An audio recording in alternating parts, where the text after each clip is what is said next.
Gentlemen, let's move on. The International Monetary Fund has handed another financial wake-up call to Africa's most populous nation, urging the incoming government of President-elect Bola Tinubu to take steps to increase the country's revenue base. President Representative IMF Nigeria Office Ari Aisen, who said this during a virtual forum on the Nigerian debt situation, also advised the incoming government to drastically reduce dependence on debt to fund expenditures. Meanwhile, experts continue to set agenda for the incoming administration on tackling insecurity that has bedeviled the country in the last 15 years. Pikil, let me start with you. Yeah, the IMF always weighs in on our economic issues. The World Bank too does not is never taciturn on our matter. The world loves Nigeria. The world wants Nigeria to succeed. And a prosperous Nigeria, a Nigeria that even we, the citizens, can be proud of, is a Nigeria that will be a winner, even in the global space. It's a Nigeria that the world will really appreciate. Remember what the former president of South Africa, Mandela, said, that when Nigeria wakes up, the whole of Africa, wakes up, because Nigeria is a leader on the continent, but in many ways, we are not behaving like a leader. And the way we are going, we are approaching bankruptcy. I remember some occasions when we warned about the fact that we were approaching bankruptcy. People in government were saying, no, we are not close to bankruptcy. We know that the people in government have this habit of trying to deceive everyone, not appreciating the truth. But at some point, you have to tell the citizen, come on, this is what we are going through. Everyone needs to sacrifice. But if you are giving the feeling that, oh, all is well, that we are not broke, we are not this, then you are encouraging some of the waste that is going on. We have said that a country going through what Nigeria is going through needs, as a matter of urgency, to reduce waste. And when we talk about waste, we are talking about even the cost of governance. The cost of governance is too high. What, for example, do we need a bicameral legislature for? What do we need it for? When we can actually have just the House of Reps representing our people. Senegal was faced with that situation. The president sacked the Senate. We have borrowed this strain of democracy from America, but it's getting clearer and clearer now that this is not sustainable. I know again that people will hate what I'm saying, but it doesn't matter. I don't think at the rate we are going, except we take drastic steps. Why do we really need the number of ministers that we have? Do we? I don't think we need that many ministers. Do we need to do elections twice, for example? Is it not possible to do our elections in one day with technology and everything? We just have to consider those things that cause us to spend so much money, overheads and all, and we are not earning enough revenue. That one is a fact. I know, for example, that if the subsidy was not there, some of the money that we are spending in this budget, 2023 budget, we have budgeted 6 trillion naira for subsidy. If we had 6 trillion naira, we won't need to take some of the loans that we are taking, because for that budget, more than 11 trillion, that budget is about 11 point something in deficit already, and we want to take loans to finance the budget. Yeah. Why are we doing all that? Why can't we cut costs the best way that we can? I recall that even during the COVID season, when countries were cutting their budget, in our own case, we moved up. These things, to a large extent, to me, does not really make sense. And if we cannot earn enough revenue, we will continue to look for loans. We have reached the point now that even creditors will not want to give us loans anymore, because they can see clearly that the capacity to repay those loans is not there.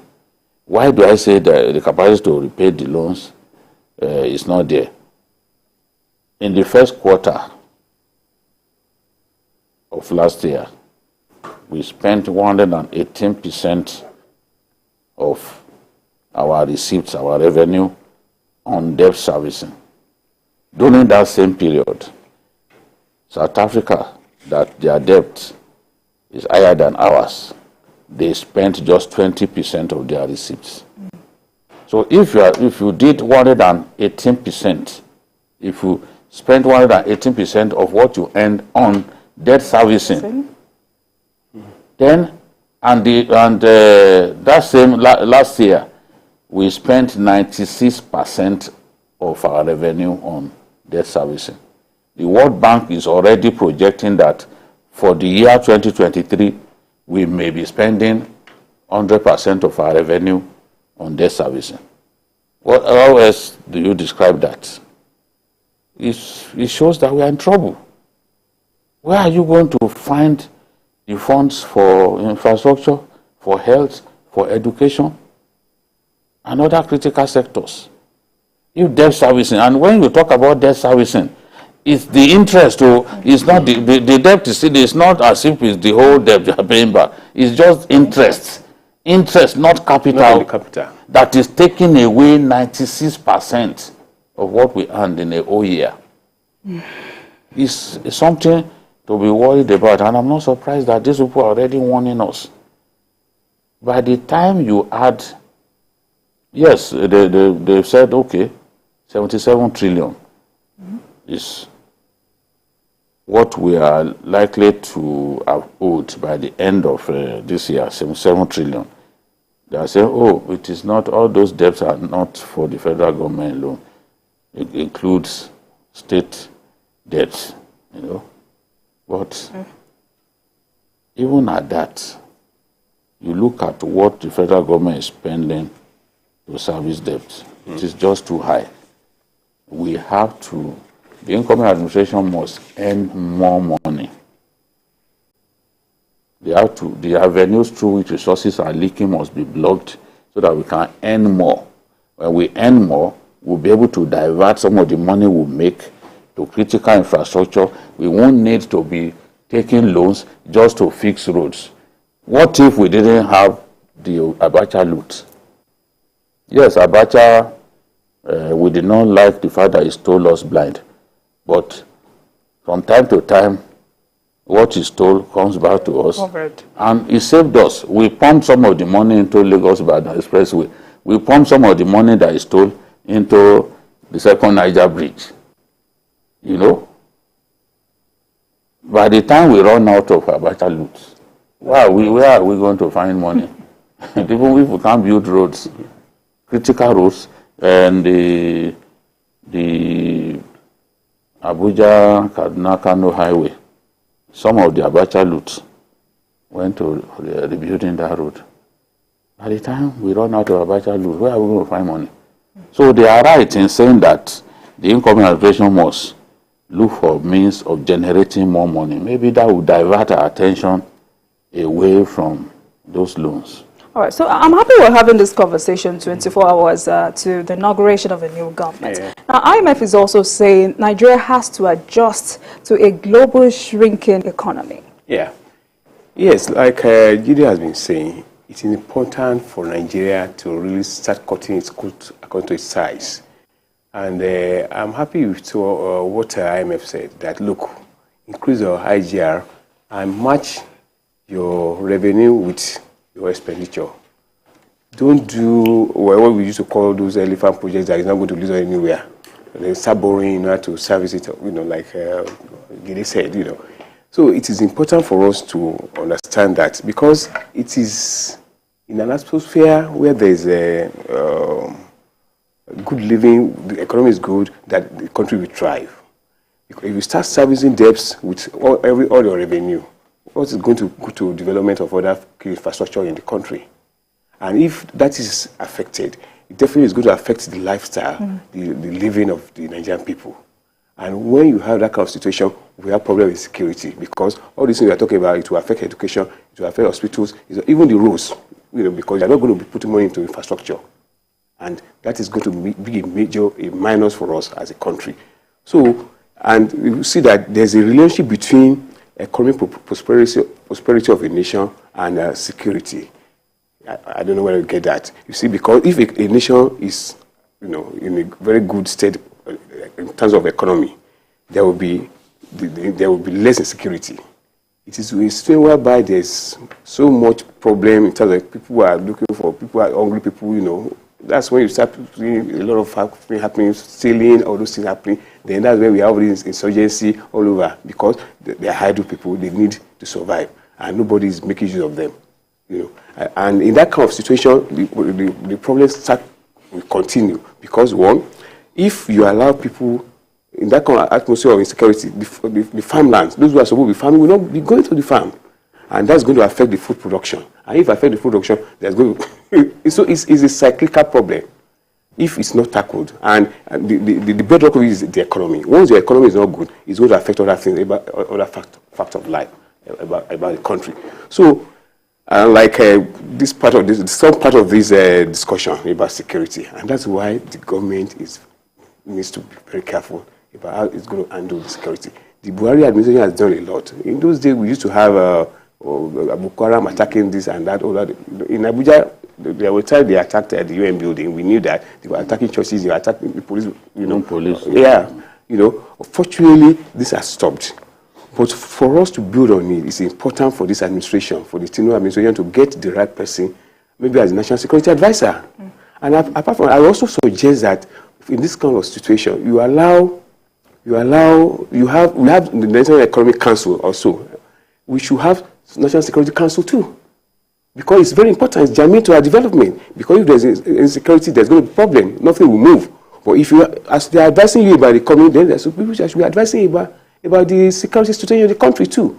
So for the incoming administration, the economy is very crucial. They have to tackle it. And thank God, Tinubu the incoming president is someone that understands this. We knew what he did in Lagos State. He increased the revenue of Lagos State from about 600 million then to about something, or 2.51 billion. Then about 30 billion, or thereabout. It's on 50 now. Yeah, his allowance is about 51 billion now. So he understands this. And he has a lot of people that are also very good. He has that knack for picking people that are really very relevant to whatever he wants to do. And he has a lot of people that are very financial wizards. There's Mr. Wale Edun, who used to be a commissioner in Lagos State, and those a financial wizard. There's also one Cardoso, all of them. Cardoso. There's also this guy Zach Adedeji, who used to be, I think he was a former commissioner. He was with all these. I remember. Yes, he was with all these international organizations. Yes. Brilliant guy. So these are guys that I think that are with Ashiwaju, and I'm sure that there won't be any problem in terms of increasing the IGR of the country, like IMF advised. And once you take care of this, you take care of your security situation, because it affects your security situation. Because a country at peace, where people are not hungry, when things are going the way it should go, it's not going to be faced with so many problems. We won't be talking about people not going to the farm, because some people are disturbing them, others are disturbing them. The problem that happened in Plateau the other day was because of all these people going to people's farm, raising their cattle. Even in finding the right people, I think that the American model, where the president is prepared to go even across party lines to find maybe Secretary of Commerce, Secretary of this, I think Nigeria must approach that level of maturity whereby you do not really think of someone's political leanings before you give him a job to do. No one is saying that should be should apply in all cases, but at least there will be some Nigerians that you find extremely useful. They are not in your party. You can reach out to them. Come, let us rescue this country. And it's something that I believe the president has to consider. Look at this old man, Hayatuddin. Hayatuddin, in the 90s, Hayatuddin was one of the best bankers at that time. Suddenly, during this last election, he contested, to be president, the president candidate of PDP, and he failed. But he's still someone who could be useful to his country. Yeah. There is the former CBN governor who even won the award for a banker, global banker of the year at some point. That's Sanusi. Look at the reform that he carried out in the banking industry. Yeah. Sanusi is still young. He still has the energy. He can still be useful to his country. President-elect Tinubu has to look in that direction. We also talking about the military. We must find someone whom the service chiefs will respect. And there are former chief of army staffs that we can look at, because the important thing in finding the former chief of army staff, the former chief of army staff, it will be a 4-star general. Yeah. It will be a lieutenant general. Yeah. The service chiefs will not be higher than him. Yeah. Okay. So they will give him that respect. Yeah. In terms of their rank, the chief of army staff would be a lieutenant general. Yeah. It won't be a full general. Yeah. It is the chief of defense staff that will be a full general. Yeah. So, and the NSA, if you find someone of that high rank, they know that he's seen it all. They know you find someone who, for example, let me give the example of Dambazao. Okay, Gerard Dambazao. Do you know has a PhD, Yes. He has a PhD. He's so brilliant. They said when it comes to writing papers, that is one of the best to come out of the Nigerian army. Wow. Somebody was telling me, because they said when you read a paper presented by him, you see this guy is a brilliant man. He's been adjutant at NDA. I've been following him since he was adjutant at NDA in the 90s. Then he became chief of army staff. He became Minister of Interior. Yes. So everything around Nigerian security is not alien to him. In fact, to buttress what you have said, just May this month, the incoming National Assembly members invited him to come and give them, to address them as a lead paper presenter at one of the workshops that they had for them, on security. That shows his robustness and his intellectual capacity. So we need someone that has that practical experience and the intellectual they will respect him. Yeah. If you find if you give it to someone whom they will not respect, then we will be in trouble. Because look at why were we usually going back to Gerard Gusau? Yes, Gerard Gusau, he acted in that position at least twice. Yeah. It was for a reason. Even in his international combination with CIA and the rest of them, no one can doubt it. He's been an intelligence person all his life. So we still have people who are useful. In the army currently, I've seen there are soldiers that I've interacted with at different levels who are more than qualified to be service chiefs and all that. Because if we don't find the right people, honestly, we are in trouble. We are in trouble. If we don't find the right people. And there are soldiers currently who have been given the opportunity to serve either as theater commander of Operation Adinke. They did it successfully. They've given the opportunity to serve in Nigeria's most elite military formation, that is one div in Kaduna. They've done very well. They gave the opportunity to serve there. They've done very well. There are 2 officers that come to my mind, or 3 officers, but it's difficult to talk about them here because it will breed hatred. Yeah. Those who are left out, they say, Jide, because I, by the grace of God, I have a big voice on security matters. So if I don't call a person, maybe that person had been my friend, giving me information on the military. If I fail to mention him, we say, you. So, you feel offended. But the president, if the president-elect asks for our opinion, we can say, okay, Mr. President, try any of these 3. We'll give you the opportunity. Just try any of these 3. You see that you are going to succeed. But in the case of Dambaza, I think his contribution to our country speaks for itself. And we don't even need to introduce him to all of this. But I've seen him at rallies. I've seen him. He's also a party man. So I know that at the end of the day, Ashwaji Bola Tinubu would take the best decision. He will be guided. He will take the best decision for our country because he wants to succeed. When you go through this kind of acrimonious election, people are waiting there. They are waiting for you to fail. The only way that you can put their mouths in what Zebudaya call permanent position of shut up is to work for the people. Work for the people. Let it be seen clearly that you are doing your best, and I can tell you, Nigeria will succeed. Amen. We need it. All right, gentlemen, let's go on a break.